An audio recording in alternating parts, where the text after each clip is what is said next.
Hi, my name is Benjamin Nason. I will be the one leading you through the idea test lab here in the next 4 weeks. What I'm going to do in this video is going to cover a number of materials and things that you should be aware of and show up with ready to talk about on the first meeting. So I've created this because a lot of people were asking questions, and so I thought it would be easier than instead of responding to emails, it'd be easier to walk through things just like this. So first, thank you one for applying, accepting, and participating in this. And participation could be as simple as just watching this video. You should, at this point, everyone should have their packets. If you don't, please email me. But at this point, you should be going through your packet. You should be reading that book, like I had mentioned, and then you should be thinking of some questions and doing that worksheet. This will be part of an email that I'll be sending out as well. So the final thing that's important before we move on is really you will get out of this what you put into this. So this is an opportunity for you to take advantage of the fact that you were selected amongst a number of other people with other ideas, and this is your opportunity to take advantage of that and leverage that. So that's something to think about. So what I'm going to do is I'm actually going to go turn over to a PowerPoint presentation, and we'll start there. All right, welcome back. So now I'd like to talk about just a brief presentation that we have here. So the first component of this is the ability to learn faster than your competitor may be your only sustainable competitive advantage. So the first component being, we have lots of these fun quotes all over the place in these PowerPoints. I will give you these PowerPoints later. So if you want these quotes or you want the information in there, they are yours to have. So those will be all yours. So I say this and bring this up because we live in a time where it's not enough to just have a good idea. It's not enough to just know something. It is enough though, or it's important for you to know and learn quickly about your customers, the changing market and their needs, and being able to adapt and move as things move along. So what is the Idea Test Lab and how does it work? Right. So I would first like to introduce you to your first three coaches. You will see them on the first night, but they are Lee Erickson, Liz Kissenweather, and Rick Ware. They are phenomenal people, and you'll get an opportunity to work with them one-on-one, or actually two-on-one, and go talk about your idea, get some feedback, and seek advice from them. I will be helping as well. So what's awesome about these advisors here, these coaches, is that they are resources for you to connect with. So that could be inside or outside the actual program itself. So leverage them, right? Take advantage of the fact that you have 4 people who want to help you and want to work with you over the next 4 weeks. Do with it what you will, but it's an opportunity for you to connect and learn a little bit more and really engage. So the more that you do that, the better off you will be. So the premise of this program is to get you introduced to the skills, the techniques, the tools, but also the practice with those various things so that you feel comfortable and intelligent enough that you can go out and do this with your own idea, or if there's another idea that you have, going and running with that one. What we base a lot of this program off of is the idea of lean startup philosophy. So that is the basically going out there and doing things quickly, doing things and iterating as quickly as possible. So going out there, testing something really quickly and with the least amount of energy to build something. So what that looks like is instead of building a big product, going and testing this big, huge idea, it's starting off with little bites and attacking them a piece or two at a time. And that means that you can learn faster and iterate faster, but then also you're getting that feedback and you're building a rapport with people later. So a key component of the lean startup philosophy is the customer development process. So what is that? It has 4 major pillars of it, but the first one being customer discovery. So customer discovery is the process of you going out and interacting with your customers to understand and learn more about them. The book, The Mom Test, which you should have at this point, this book is integral for you to understand it. And this is the reason we use this book is that it boils down a lot of the customer discovery process into something that is so much more digestible and approachable. And it gives a lot of real life examples of what the author has done, but then also what you might do as well. So the question being with customer discovery is, have I identified a real problem, right? That is the whole function of this. This is an opportunity for you to understand, did I create something that somebody cares about? The next step is customer validation, right? So once we do some discovery, understand who they are, we go and talk with our customers to validate or invalidate our assumptions about them and the needs that they have, and if we're creating something that's useful for them. So the idea that does my solution address the problem. Now, it's important to remember that these are separate, right? So a problem and a solution are different. I think a lot of people, when they start off, they have already figured out a solution and are looking for a problem. You can do that, but it's a much more difficult path to choose. So for everybody, it's important to think, all right, I'm going to find this person first. I'm going to try to figure out what their problem is, then design a solution based on that. It can be informed by your assumptions, but you need to start off with defining the problem first. Solution second. Okay.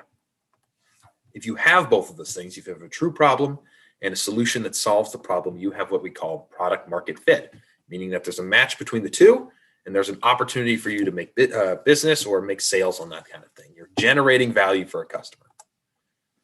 And the question is, well, what if not, right? What if I do something different? Or what if I did not get this, right? Or what if it's something different?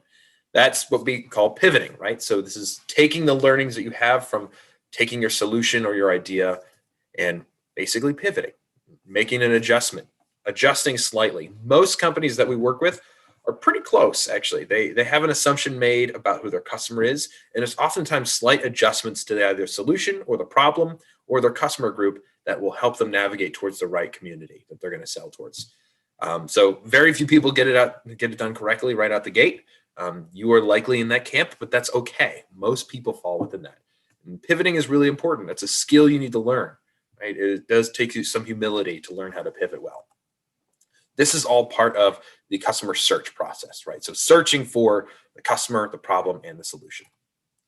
The next segment is about creating customer creation. So creating demand, scaling, moving things on from there, then company building, right? So formalizing a business plan, building a process, etc.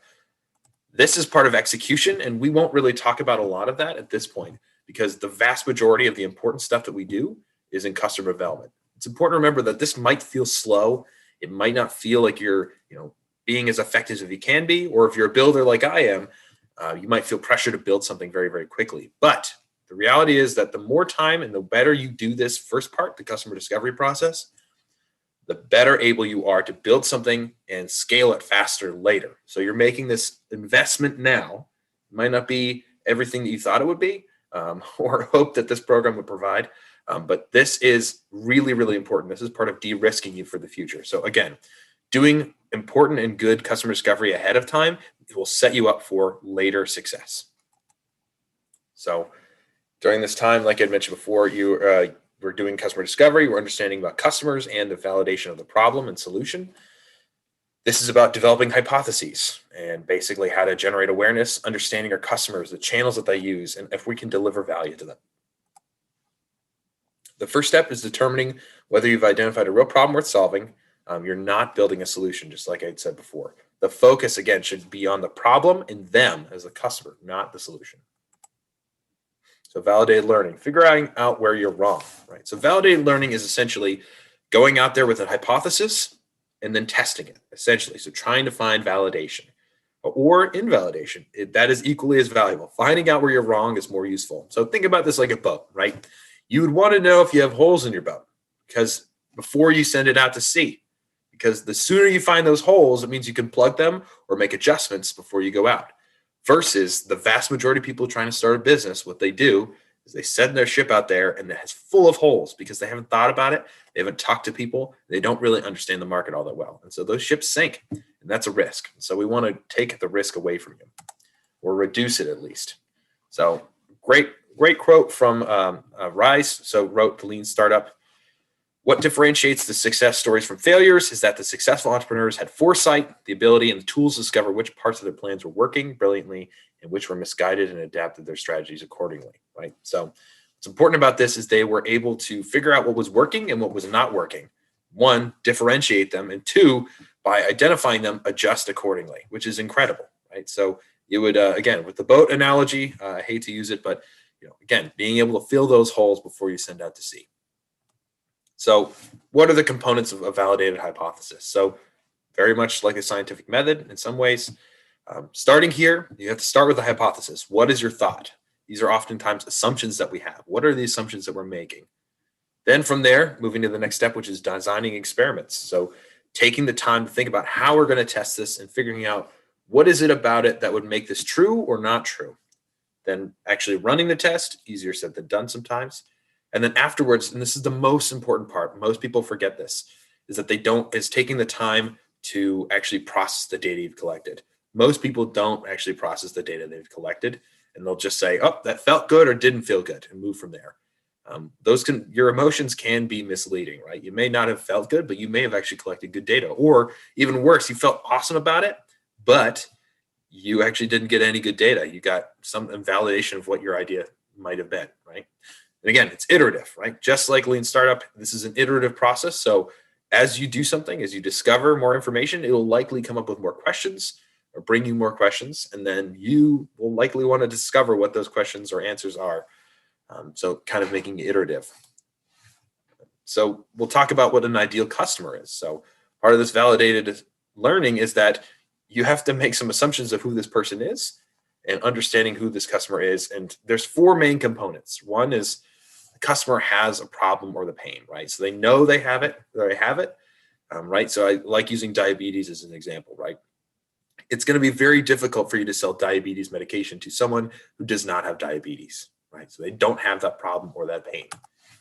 And the customer believes it can or should be solved, right? So again, let's say the diabetic person, right? They have diabetes and they want to do something about it, right? It should be solved or it should be addressed. The next part is they're actually actively trying to solve it, right? So they might be talking to their doctors. They might be looking for solutions. They might already be using something, but they don't like it a lot. And then finally, there's something that doesn't stop them, that would prohibit them from solving it. So time, money, skills. Again, for the diabetic patient, is this affordable, right? Can they pay for this particular solution? Another example that we have for customers not having an inhibition, essentially, would basically be legality. So one of the teams that we worked with previously was working on a financial product. They were trying to help peer-to-peer lending and make that process a little bit easier. So, I would borrow $100 from you, and at the end of the month, I would give you $100 back once I got paid or whatever, with a little bit of interest. But the key assumption that they were making was that as a non-FDIC business, that would be a legal thing for them to do. Turns out that it's not. And that was actually something that put the nail in the coffin quite quickly for them. But it was good for them to know that before, one, building something, but two, more importantly, getting in trouble legally. Again, that's an extreme example, but for you, it's likely just saving your time, energy, and money, right? So, and if I have a few more notes about validated learning that might be useful. So one thing to note is that customers do and say things differently, right? So there are people in my family, I've asked them if they love the Christmas gift I gave them, right? They say, oh, I love it. I use it all the time. But I prod them a little bit further and ask, well, when was the last time you used it? And they can't come up with something, right? So what they're saying to me is that they love it and they use it all the time. But if they can't remember the last time they used it, it probably means it was a bad gift on my part, right? And the same thing for you. Oftentimes your products aren't necessarily a gift, but you're trying to build something for somebody and you hope that they love it, right? And so by understanding about the usage of it, maybe of the product or maybe of a competitor's product, you can understand what they like or don't like about it, or understand the context of why they're not using anything at all. Use tests that include a call to action, right? So during this time, this is an opportunity for you to ask for what we call low calorie asks from your potential customers. That could be something as simple as an email or a phone number, or asking them to join your newsletter. Or for some people, asking for supplemental information, a white paper, depending on what you're doing. But what we do with this low calorie ask is we're asking them to give us something, right? To give us some kind of sign that this is providing value for them, right? It's giving them some kind of information that they could use or that they're looking for, right? So this is a way to check if people are interested. During this process, the more that people are willing to invest, and invest can mean a lot of things, the more likely they are to be a real customer, right? So the more time that they give me, if they give me their email, but if they follow up and ping me, if they're willing to be a first-time customer, or at least to try out a beta, or the time, energy, context, whatever it might be, the more things that they're willing to give me, those low-calorie asks, the more that they're willing to contribute, the more likely that they're willing to be a participant in the big calorie ask, right? Which is buying things with real money. And then starting low and test your early assumptions to increase the amount of action. So with this, don't build the whole thing up front first, right? Take some time and work on an assumption or two and test those separately. By trying to test them all at once, you can get misinformation or you can miss some information, right? So you can miss it or get misinformation is what I mean. And you might make some gaps that you might otherwise be able to avoid by doing one thing at a time. And we could talk about an example of this later. And again, investing time could be giving an email, introducing you to somebody, asking for more info or money, right? All those things could be investments. So we talk about testing assumptions, right? So we just talked about in validated learning that you need some assumptions to work with and that you might want to test them. Well, how do you actually go do that? Something in your packet is the test and learning cards. So they should be on either side. You should have a couple versions of that. And we'll talk about how to work with those. So the first thing is this. I love this diagram. How do you make sure you don't act on a false assumption, right? By making a false assumption and acting on it, you are putting yourself in a risky area. You could be wrong, and by being wrong means you could waste time, energy, etc. And we don't want to do that because the more time you are not providing your customers a solution, you are letting them down. That's a way to think about it. So how do we do this? How do we make sure that we're not doing that? Well, we have a process for this, as with many things. So the first part is making a list of the assumptions that you have, right? So this should be part of your worksheet, making a list of all the assumptions that you have. And these should also be in Miro. If you haven't done that yet, you should do that. So then racking and stacking them, right? So focusing on which ones are going to kill you first, which ones are the ones you're most worried about, or which ones are the most dangerous, right? If this is not true, then what, right? This is going to end the whole thing for us, or it might just be inconvenient, right? Start to prioritize them, and we can work on that on the first night. Then design a test with actionable measures that you can now do, right? So for example, if you're looking to test something, figure out what is the best way to do that. How can you work with your customers, and what is something you can build or not build, even better, that will help you test this and get some validation. Again, those are the low calorie asks that we're looking for people to commit to. And then measure, evaluate, and pivot if needed. So again, this is part of that iterative process.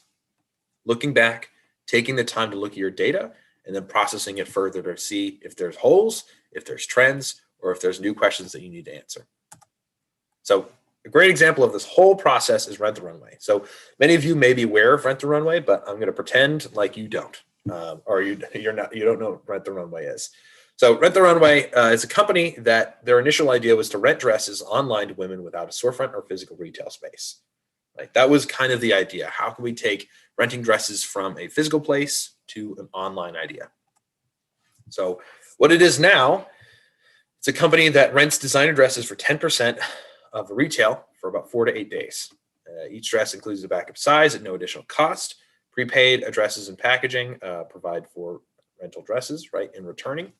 Offer $5 insurance to cover damages if they're done, and then also renting accessories. And it's now in physical and virtual stores, but initially started it.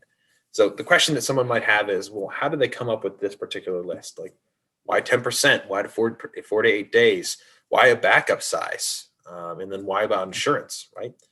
What's great about this company is that by validating some things or testing their assumptions, they were able to figure out what the right features that their customers were looking for and they were excited about.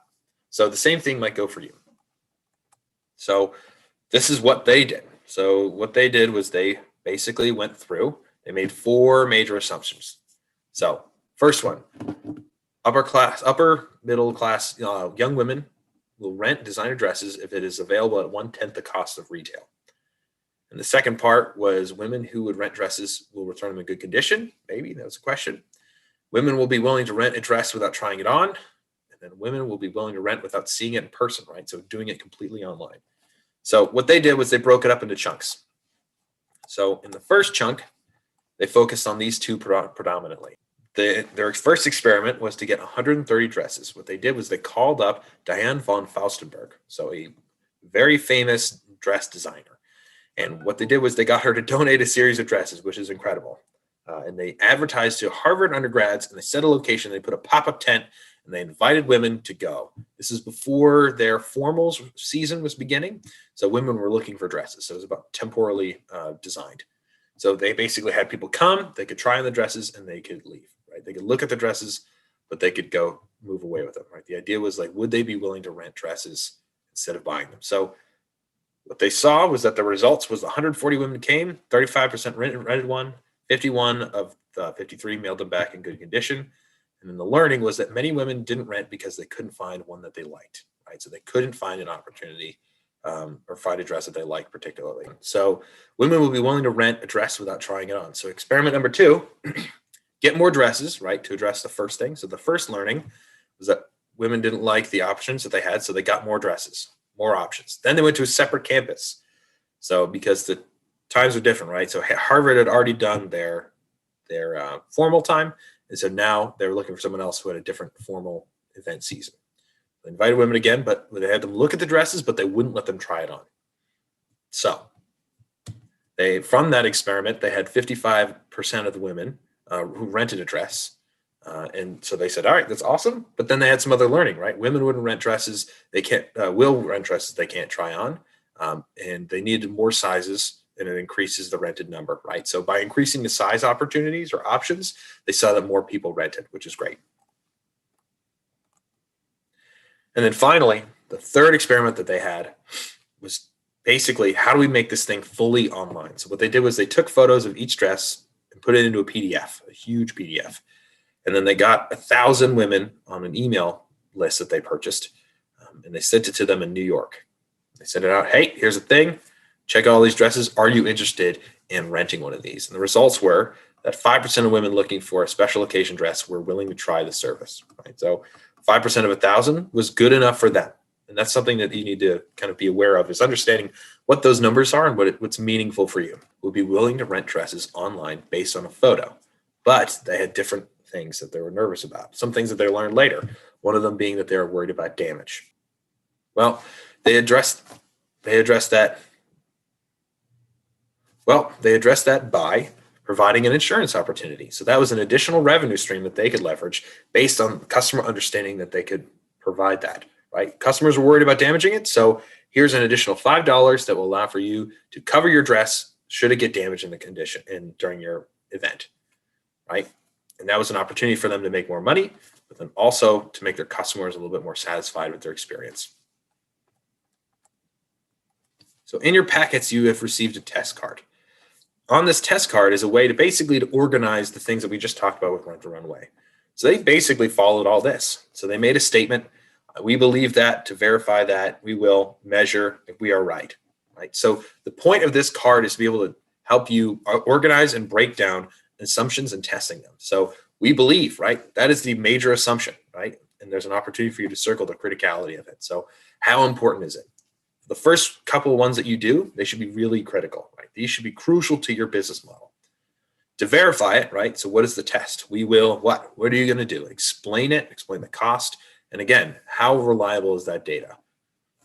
Then measure it. How are you going to measure it? What number of people, right?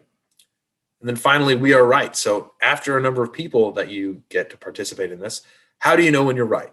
This is a little bit sticky or a little bit nebulous, but this is a thing that you need to kind of consider, at least when you're going forward here.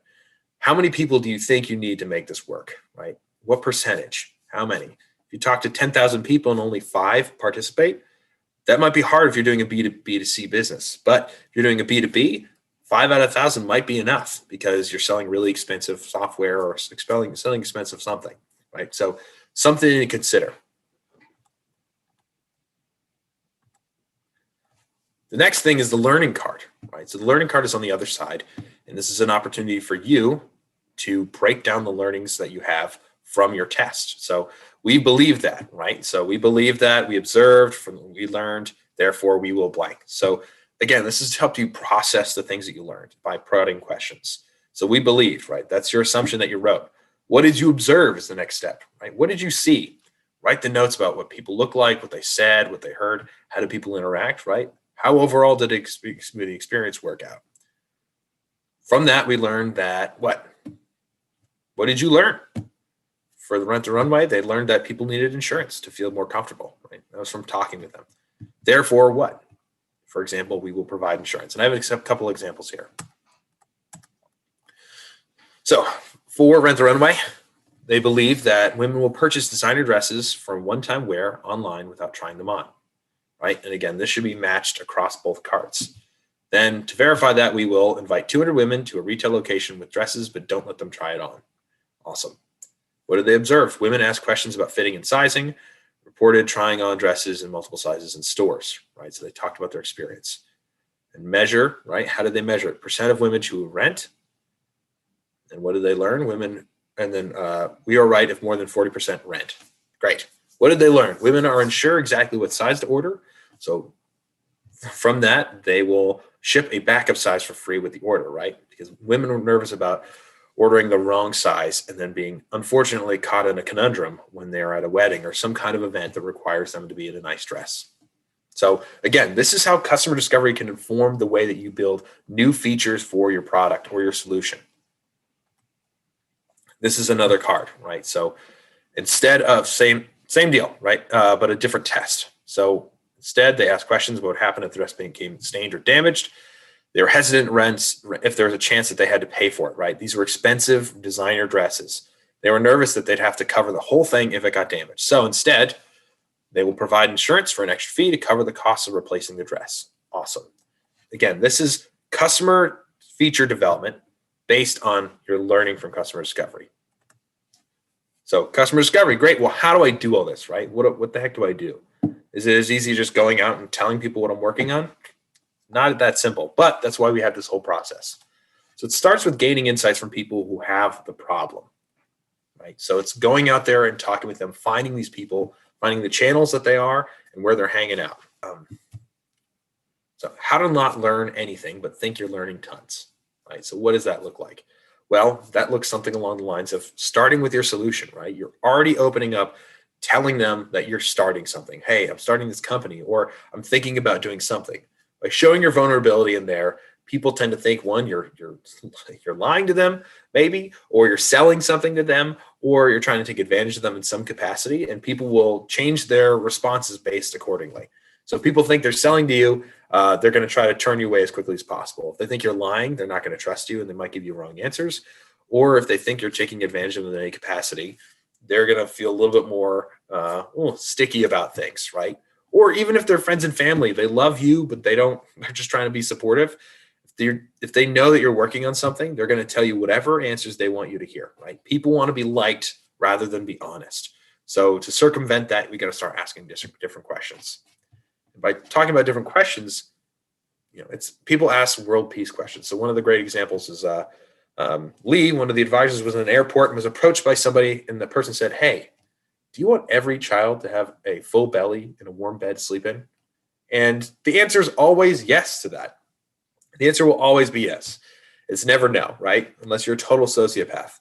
But what did we learn from that? If you get yes every time, right, you understand almost nothing, because anyone will answer that. You don't know any more about your customer, any more about their real problems or about their real behaviors. Someone might say that they believe in world peace, right? But they don't necessarily change their habits to do that. So moving away from questions like those will help you enormously. Starting with your idea, I think moving to yes or no questions is also pretty dangerous. So, and leaving it at that. It's okay to ask a yes or no question, but then always follow with why, right? Prompting, picking apart, and trying to dive in a little bit deeper. Hey, do you own a car? Yes or no, right? Well, oftentimes it's even more detailed than a yes or no. It's often yes and or no but, right? Do you own a car? No, but I borrow it from my friend often. Interesting. Tell me more, right?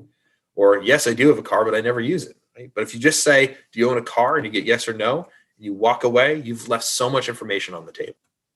Leading questions, leading the witness, right? So my favorite example of this is tacos, right? So somebody can say something like, what do you hate about, or what do you love about something, right? Thinking that that's going to provide a lot of insight on what you're looking for. So if somebody asks me, well, what do you hate about tacos, right?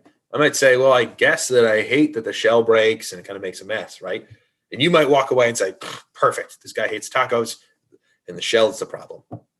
But if you discover a little bit deeper, or you dig in, you might realize that that's not going to change my habit around tacos, right? Like, I love tacos enough that I'm willing to put up with this seemingly minor thing, right? It's minor enough that I'm willing to work around it because I love tacos so much. You want the same thing for your customer. You want to understand what are the things that are making them stop using a product or really, really frustrate them about a product. And not just asking what they hate or that they love, but asking about their experience, keeping it open-ended, right? One final thing to say about this, and we have many other things of feedback to provide, but surveys. don't do surveys. Surveys are hot garbage. The reason being is that surveys are, one, not fun, right? So I can't remember the last time I had a wonderful experience doing a survey. And that means I'm not going to build a really good rapport with anybody. And it means that I'm also not likely to share that survey with very many people. By doing a survey, you're disconnecting yourself. Yes, you may reach potentially more people, but the quality of the data is going to be low when we see this over and over and over again. My favorite example was one of the teams that I worked with. They sent out a survey. They got 10 people to respond, and half of them responded to this question. The question was, where do you get your groceries? And the response that half of the people, literally half of the people wrote, was at the store, right? Not a helpful data metric, right? Not a good response, because they didn't have an opportunity to follow up and say, well, why? Why that store? Or tell me more about that, or follow up with any capacity. They just have an anonymous survey that says half of the people get their groceries at the store. So for them, it was a general loss. So even though 10 people responded, half of them weren't useful. So the same thing for you. This is why we push people to do in-person interviews, right? You can really dig, you can push down, you can read their facial expressions, you can understand a little bit more about their context and their body language, and really pull more data, right? You're not trying to leave any data on the table. So the next thing will be, well, how to learn tons and test your assumptions, right? How do you do that? One is start off curious, be genuinely curious about it. The more genuine you are, right? If you really want to figure this out for people, people will sense that. People tend to sense that, and they're appreciative of it. And then that kind of circumvents all of those issues that we talked about before, about people not trusting you or not wanting to work with you or thinking that you're selling to them. It's starting off with curiosity, right? It's about having assumptions when you're going in there, right? So knowing what your assumptions are and asking about them. Again, like I mentioned before, open-ended questions, things like, hey, tell me how that works, or what was the last time you did something, or how's that working for you, or tell me about the last time, right? Those are all opportunities for you to learn a little bit more and keep things open-ended. Finally, I would try to remove the script entirely. Some people prefer having a script, but I try to push people away from that, because the more of the script you have, the less flexibility you give yourself to actually participate in that conversation, in that customer discovery interview. By having what we call mental peggings or mental pegs is an opportunity for you to ask major questions and remember what they are, but leave yourself the time and the flexibility to ask follow-up questions to dig a little bit deeper. So if you're trying to start a car rental service, you might ask, tell me about the last time you rented a car. You might say, I did it in September of 08. Great. Most people might leave it there and just say, okay, it was a while ago. Well, you can ask why. Why was that? What was that like? When did you do it next? Are you planning to do it in the future? All of these things. Actually, I wouldn't ask about the future, but like you can ask those questions. You can dig a little bit deeper. So what does this process look like for customer discovery? Well, it's got a lot of parts. So the first part is talk to people that you don't know, and that match your target, right? So you're trying to step outside of your social circles. It's important to start in the social circles. That's an opportunity for you to practice, to feel a little bit more comfortable, and to build up that muscle of going out and talking with people, right? It can be weird at times, but it's really oftentimes, most people are just scared, and that's okay. But this is your opportunity to flex that muscle and kind of break out that fear and do something, right? And start asking questions. So what does that look like? Well, don't ask world peace questions like we had talked about, right? So don't ask those really broad-ended ones. The answer is always yes. Talk about open-ended questions. Tell me more. That's interesting. Tell me more. Tell me about, how did you feel about that? When was the last time, right? These are open-ended, neutral questions that aren't really pushing people towards any direction. When I say neutral, I mean not what did you love or what did you hate, right? Those are polarized. So instead, keep them neutral. Look for emotions and body language, right? So you're trying to read a person to understand not only what are they saying out of their mouth, the context that they're telling you about, what does their face say, right? What does their body say? Are they uncomfortable? Or the last time they remember doing that thing, how did they feel about it? And can they show that through their body? You don't want to leave any data on the table. So dig down deeper, right? So like I mentioned with that mental pegging, in between those major questions that you ask, leave time and opportunity to ask why, right? Dig deeper with why. This is called the 5 whys, right? Asking why 5 times, and you'll really find the root cause of an issue, or you'll find the root driver of a problem. Not always, but most of the time is the case. Looking for patterns and context. This is your opportunity to learn about these people, learn about their context, right? And learn about what they're doing to deal with it, if they're doing anything at all. Take notes. This is why we send a notebook with you in that packet. Taking notes is the single most valuable thing you can do. People have a tendency to remember the good stuff and forget the bad stuff. By taking notes, you are tracking both the good and the bad. And it's something you'll use later to be able to look at a number of people that you've interviewed and be able to create data from it. We call it the sticky note exercise. We'll be doing that on the third night. So your objective here is to find out where you're wrong, not prove you're right. So the idea is, again, to find those holes in the boat before you set sail. Thanks you again for doing this. I really appreciate it.